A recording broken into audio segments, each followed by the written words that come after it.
Jefferson Davis Parish, Louisiana, population just over 30,000, a place of bayous, pickup trucks, and porch lights that flicker against the swamp air. It's a quiet community where gossip travels faster than the wind.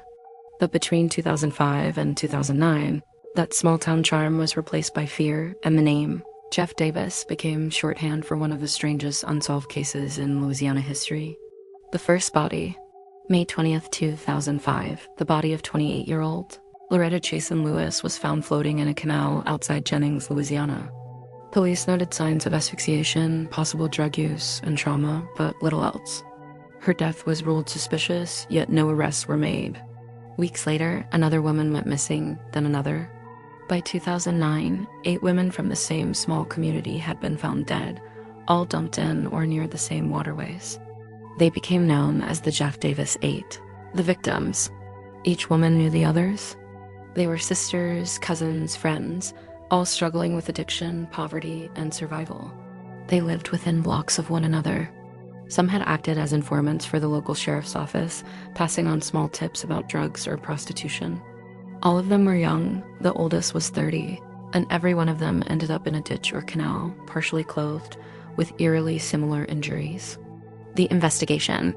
From the beginning, something felt wrong. Evidence went missing. Witnesses claimed their statements were changed or ignored. The sheriff's office publicly blamed a serial killer, but many locals believed something darker was at play, corruption from within. One of the victims, Crystal Shea Benoit, had reportedly told friends she feared local police were involved. Another, Nicole Guillory, said she had seen deputies dispose of evidence before her death. Days later, she was found dumped beside Interstate 10. In 2009, state police took over, citing possible conflicts of interest. But after years of review, no single suspect was identified, and no one was ever charged. The theories. There are 2 main possibilities. 1. A serial killer working the same routes, targeting women connected by circumstance. The similarities between the victims suggested a single hand guiding the violence. 2. Complicity. A network of suggesting that members of law enforcement or their associates were either involved or covering for one another.